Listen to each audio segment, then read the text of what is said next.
There is a question the monster movie has been asking since the very beginning of cinema, and it has never found a comfortable answer. What are we afraid of? Not the surface fear, the teeth, the claws, the sheer scale of something that dwarfs a human body, but the deeper one, the fear underneath. Because monsters in cinema are never simply monsters. They are the bomb we dropped, the experiment we could not stop, the nature we disturbed, the thing we believed we had safely contained until it was not contained anymore. They are the shape that human ambition and human error take when no one is watching. Hi, this is Movie Blanket Club. Today we are counting down the top 20 best monster movies of all time. From the giant ants that crawled out of nuclear test sites in the New Mexico desert, to the alien organism moving silently through the ventilation shafts of a commercial spacecraft. These are the films that proved the monster is not outside. It never was. We need it to be outside because the alternative is worse. Let us take a look. 20. Them. 1954. Gordon Douglas's film arrived when the atomic era was new enough that its implications were still being processed in real time, and The Giant Ant, produced by nuclear testing in the New Mexico desert, was cinema's first serious attempt to dramatize what the bomb had changed about the natural world. The ants themselves, constructed as enormous puppets, hold up considerably better than they should, primarily because Douglas films them in darkness and shadow rather than full light, trusting that what the audience imagines will be worse than what they can see. James Whitmore plays a New Mexico State Police sergeant, and the film's first 20 minutes, before the ants are identified, operate as a genuinely disturbing mystery, with a traumatized child and evidence of impossible structural damage and something on the wind that cannot quite be named. Edmund Gwenn plays the entomologist, who identifies and explains the threat with the cheerful precision of a man who has spent his career loving insects and is now genuinely alarmed. Them is a film about consequence, specifically about the consequence of splitting the atom without fully understanding what you had split. And it delivers that argument with more craft and genuine unease than most of its contemporaries. It also established the template for the giant creature film that would be used, with varying degrees of sophistication, for the next 70 years. 19. Godzilla, 2014. Gareth Edwards' American reboot makes the single most important decision any American Godzilla film has ever made. It withholds the monster. The early sequences establish human characters, build tension through structural collapses, and the shadow of something enormous, moving just out of frame, and repeatedly cut away from the creature at the moment of reveal. When Godzilla appears in full, Edwards frames him from ground level, from inside buildings, through the windows of falling aircraft, always registering scale through the human body rather than the spectacular overview. The film has been criticized for this restraint, which is a criticism that misunderstands what Edwards was attempting. A monster movie that functions as a disaster movie, in which the experience of the event matters more than the spectacle of the creature. Aaron Taylor Johnson plays the human protagonist competently. Ken Watanabe plays a scientist who regards Godzilla with a gravity that borders on religious awe. Bryan Cranston's early performance, which the film cuts short at the moment it becomes most interesting, suggests the more emotionally complex film that existed in an earlier draft. Godzilla 2014 is not the best film in the monsterverse that followed it, but its visual intelligence, the way it frames enormous events through small apertures, influenced everything that came after. 18. Kong, Skull Island, 2017. Jordan Vogt Roberts' film makes the smart decision to strip the King Kong myth of the New York Third Act entirely and confine the whole story to the island. A 1973 expedition, funded under cover of Geological Survey, that arrives expecting uncharted territory and discovers an ecosystem that has been maintaining its own equilibrium without human involvement for millennia. The Vietnam War setting is not decorative. The film is interested in what happens when military power, accustomed to dominance, encounters something that cannot be dominated. Samuel L. Jackson's Colonel develops a fixation on Kong, that the film correctly understands as a mirror of the war's own psychology. The conviction that overwhelming force must eventually produce victory, applied to a situation in which force is not the relevant variable. John C. Reilly's World War II pilot, stranded on the island since 1944, provides the film's warmest performance. A man who has built a life in exile and is not entirely sure he wants to leave. Kong himself is reimagined as a protector rather than a capturable curiosity, and the film's most honest suggestion is that the expedition was never the rescuers. They were the invasion. 17. Pacific Rim, 2013. Guillermo del Toro's film is the most enthusiastically in love with its own genre of any entry on this list. A filmmaker who grew up on tokusatsu television and Toho Kaiju pictures, making the film he would have needed at age 9, and not moderating that impulse for an adult audience. When enormous creatures begin emerging from a dimensional rift at the bottom of the Pacific Ocean and destroying coastal cities, humanity's response is to build equally enormous robots, piloted by two neurally linked humans, and punch them. This is not a subtle premise, and Del Toro does not make a subtle film. What he makes instead is one with an extraordinary commitment to world building, establishing a history of kaiju attacks, a culture built around fighting them, a hierarchy within the Jaeger program, and a mythology of the rift itself, all without pausing the momentum. Idris Elba plays Marshal Stacker Pentecost, whose speech before the climactic battle earns every word it spends. The film's most effective emotional sequence, a flashback to Rinko Kikuchi's character experiencing a kaiju attack as a child, demonstrates that Del Toro understands the monster genre's core requirement. Scale must be registered through a small human body to be felt at all. Pacific Rim is not a film that asks you to think. It asks you to feel the floor shake. 16. Annihilation, 2018. Alex Garland's film is the most formally strange monster movie on this list, one in which the creatures are almost secondary to the environment that produces them, and in which the environment itself is the most alien entity in the film. An area called the Shimmer has spread from a point of unknown origin, refracting everything inside it: light, radio signals, DNA, and the expeditions sent in do not return. Natalie Portman plays Lena, a biologist who enters with a team of scientists and finds a region where biology has been rewritten. Plants that grow in human shapes, creatures assembled from impossible anatomical combinations, an ecosystem that mutates everything it encounters. The bear sequence, a creature attacks while vocalizing in the voice of one of its previous victims, is the most genuinely disturbing monster scene in any film on this list, an exercise in wrongness rather than fear. Garland adapted Jeff Vandermeer's novel by deliberately not understanding it fully, which produces a film with the texture of a dream recounted by someone not fully awake during it. What Annihilation understands, better than most science fiction, is that the truly alien is not merely dangerous. It is incomprehensible in ways that change you by exposure, and the film leaves you feeling changed. 15. Cloverfield, 2008. Matt Reeves' film arrived when found footage horror had already exhausted most of its initial possibilities and proved that the constraint of a single camera perspective was not a limitation but a formal argument. A monster attacks New York, and we see it entirely from ground level, through a consumer-grade video camera operated by people who cannot see what is happening and cannot make sense of it even when they can. The monster itself, enormous and unknowable, is never explained, never given an origin, never faced with any human reckoning that sticks. It simply arrives.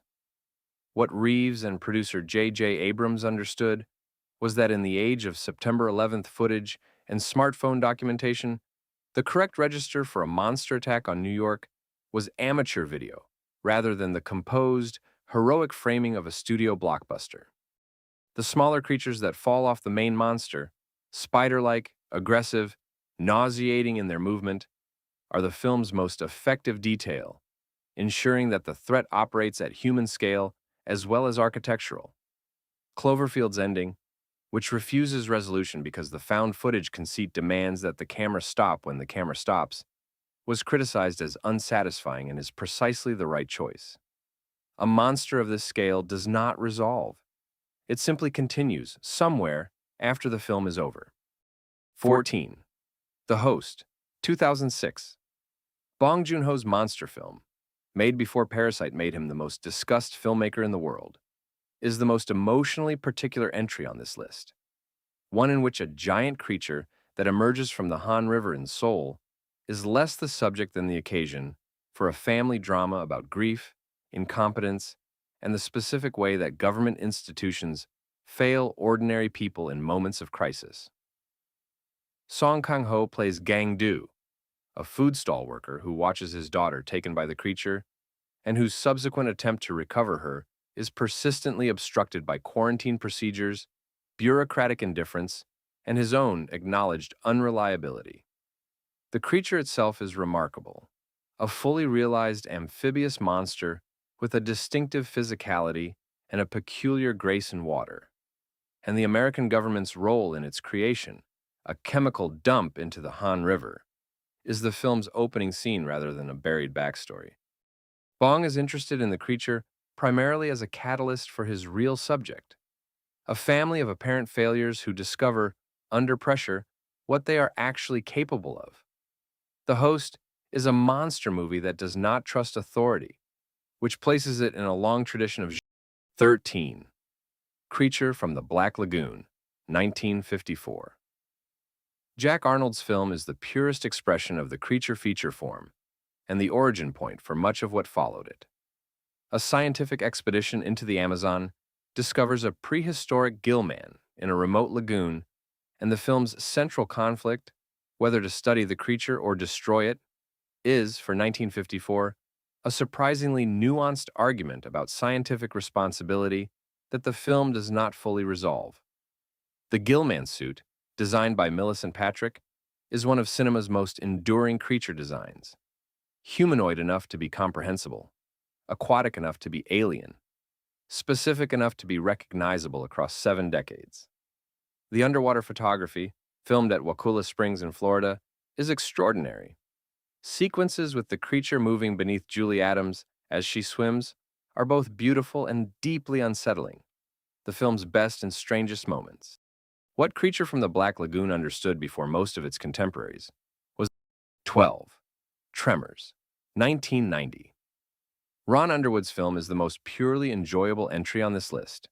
A B-monster movie made with such complete mastery of the B-monster movie form that it transcends the category while remaining entirely within it. Kevin Bacon and Fred Ward play handymen in a small Nevada desert town who discover that residents are being killed by enormous subterranean worms, graboids, though the film takes its time naming them, that hunt by detecting vibration through the ground. The solution to showing your monster too early is to keep the characters above the surface, climbing fence posts, moving across rooftops, staying off the ground while the things hunt blind beneath them. When the creatures emerge, they are practical effects of remarkable character, each one given individual behavior. Michael Gross and Reba McEntire play the town's survivalist couple, whose basement arsenal turns out to be not paranoid preparation, but precisely the correct response to this particular situation, which is the film's most quietly satisfying joke. Tremors does not have ambitions beyond its genre. It is entirely committed to craft within its chosen form, building and releasing tension with the precision of a mechanism.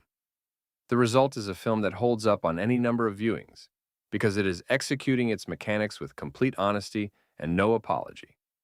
11. The Mist, 2007. Frank Darabont's adaptation of Stephen King's novella is the most pessimistic entry on this list, about what human beings do when the monsters arrive, which is primarily to find reasons to hurt each other. When a strange mist descends on a Maine town and the creatures within it begin killing, a group of survivors takes refuge in a supermarket and promptly divides into factions along whatever prior beliefs each person held most strongly. The monsters outside, ranging from oversized insects to something at the film's climax of genuinely incomprehensible scale, are the second most frightening element. Marcia Gay Harden plays Mrs. Carmody, a religious zealot whose apocalyptic certainty fills the power vacuum created by the crisis with a speed and completeness that the film recognizes as the more honest danger. Thomas Jane plays the protagonist with an exhausted decency that the film punishes in the most brutal way possible. The ending, which Stephen King himself has said is superior to his own, follows the internal logic of its situation to its most devastating conclusion, rather than finding a last-minute mechanism for hope. The Mist is a film about monsters that concludes the primary threat was never the creatures in the mist. It delivers this conclusion without flinching, and the audience has never entirely forgiven it for being right. 10. Gremlins, 1984. Joe Dante's film arrived with a PG rating that it was never going to keep if anyone paid close attention to its contents. And indeed, parental outcry at what was inside it contributed directly to the creation of the PG-13 rating. A young man receives a mogwai, a small, affectionate creature with 3 rules attached, and violates all 3 within days, producing a swarm of gremlins who proceed to destroy a small American town at Christmas with considerable inventiveness and evident glee. Beneath its creature feature surface, Dante's film is a savage comedy about American consumer mythology and the Christmas ritual of small-town warmth.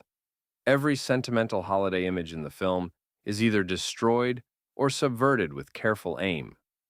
The Gremlins are practical creations of remarkable expressiveness, funny and malevolent simultaneously, which is the correct register for a film that genuinely cannot decide whether it is children's entertainment. Zach Galligan plays the protagonist with appropriate bafflement. Phoebe Cates delivers a monologue about why her character does not celebrate Christmas that is so unexpectedly dark, the film has to keep cutting away from it. Gremlins trusts chaos as a narrative principle, and beneath the mayhem is a genuine argument. The rules that hold things in order are more fragile than we like to believe, and the chaos has been waiting. 9. King Kong, 2005. Peter Jackson's 3-hour remake of the 1933 film is the most emotionally ambitious monster movie of the 2001 that most completely refuses to choose between spectacle and feeling. Naomi Watts plays Ann Darrow, and the relationship that develops between her and Kong, established through scenes of remarkable delicacy for a film of this scale, is the film's actual subject. Kong, rendered through Andy Serkis's motion capture and Weta Digital's effects, is given a full interior life, curiosity, protectiveness, something resembling joy when watching sunsets from the edge of a Manhattan skyscraper with Anne beside him. The Skull Island sequences are extraordinary. A stampede through a canyon, a sustained fight with multiple V-Rexes conducted, while Kong holds Anne, a pit full of creatures that remains among Jackson's most inventively disturbing work. The film is too long. Jackson knows this and proceeds anyway, because the extra length is in service of making the ending feel like a genuine loss, rather than a resolved plot point. King Kong 2005 is a film about beauty and scale, and the specific grief of loving something that the world was not built to contain, and it earns its final shot, the body on the sidewalk, the biplane banking away, through everything that came before it. 8. A Quiet Place, 2018. John Krasinski's film is the most formally disciplined monster movie of the 2010s, one that derives its entire tension from a single rule: the creatures hunt by sound, and you cannot make any. The Abbott family has survived an invasion of blind, extraordinarily fast predators by constructing a life of enforced silence, sign language as their primary communication, sand pathways through the house, padded furniture, careful choreography of every daily action to eliminate noise. Krasinski, who also stars alongside Emily Blunt as the parents, understands that the rule is most effective not as a source of action sequences, but as a source of dramatic irony. The moment you know a character is about to make an unavoidable sound is more frightening than any creature appearance. Emily Blunt's performance, conducted largely without dialogue, is the film's emotional center, a woman managing both the practical demands of survival and the weight of what has already been lost. The creatures themselves, when fully seen, are elegantly designed, fast, relentless, adapted specifically to auditory hunting. And the film's discovery of their weakness is earned through the internal logic of the world rather than convenient revelation. A Quiet Place is, underneath its formal ingenuity, a film about parenthood, about what parents will endure to protect the sounds their children make. 7. The Fly, 1986. David Cronenberg's film is the most explicit about what monster movies are always implicitly about: the body's capacity to betray you, and the horror of watching someone you love become something you cannot recognize. Jeff Goldblum plays Seth Brundle, a scientist who invents teleportation and accidentally fuses his DNA with a housefly during its first human test. The transformation that follows is not instantaneous. It is gradual, systematic, and mercilessly documented, each stage cataloged with the cold curiosity of someone watching a process they cannot stop. Cronenberg, whose filmography might be described as an extended meditation on organic catastrophe, gives Brundle's deterioration a tragic arc rather than a horror one. We watch a man who was charming and brilliant and in love become something that cannot hold on to any of those qualities. And we watch the woman who loves him, Gina Davis, in a performance of genuine grief, unable to stop watching either. The Fly's achievement is making body horror inseparable from romantic tragedy. The creature effects by Chris Wallace won an Academy Award, and the film earns its final act request, which is essentially a plea for mercy, by making the audience want it as much as the creature does. The Fly is the saddest film on this list. 6. Godzilla, 1954. Ishiro Honda's film, known in Japan as Gojira and released in the United States 2 years later in a significantly altered form with Raymond Burr interpolated into it, is not primarily a monster movie.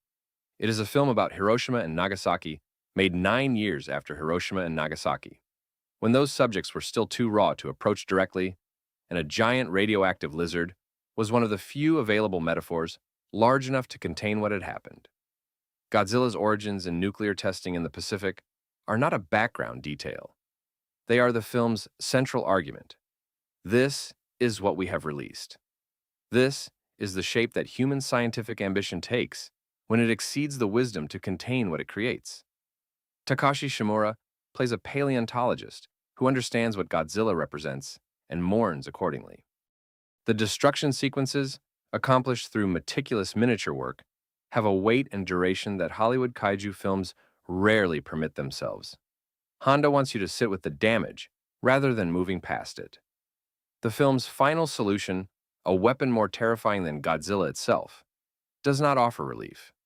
It offers only the suggestion that the cycle will continue. Godzilla is the only monster movie on this list that is also an anti-war film, and the only one that needed to be. 5. Predator, 1987.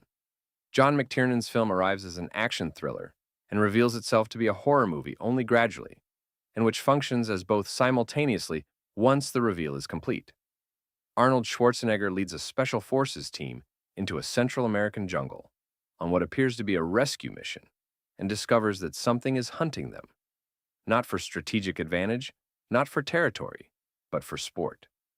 The Predator, designed by Stan Winston, is the film's central achievement: an alien hunter who targets armed combatants specifically, who uses a cloaking device that renders it nearly invisible, who removes trophies from its kills with the methodical satisfaction of a collector.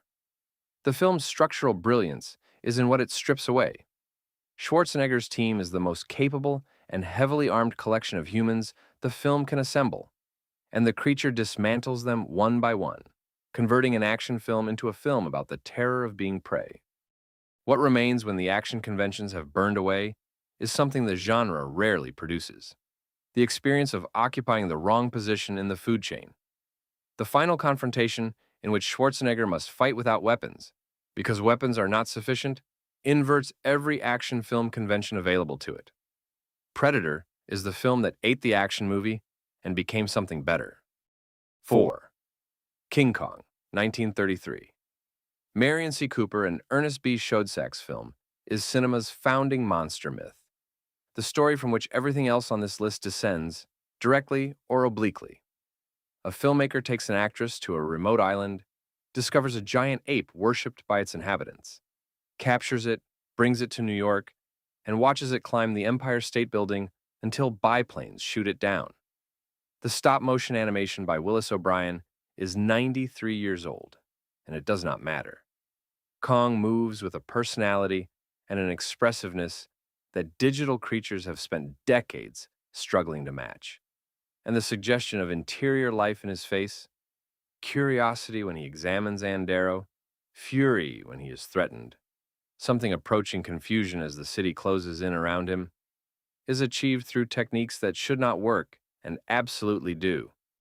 Kong's death is the first monster death in cinema history that registers as a genuine loss, which is the film's most lasting achievement.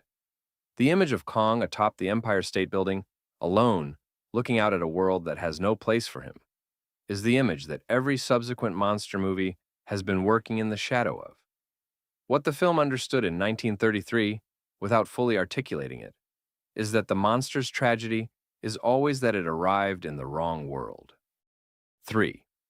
The Thing, 1982.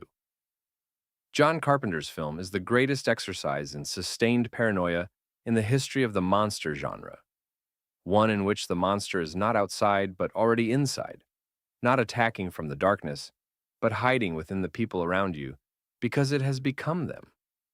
An Antarctic research station discovers a shape-shifting alien organism that assimilates and perfectly imitates any biological life it encounters. No one knows who has already been replaced. Neither does the audience.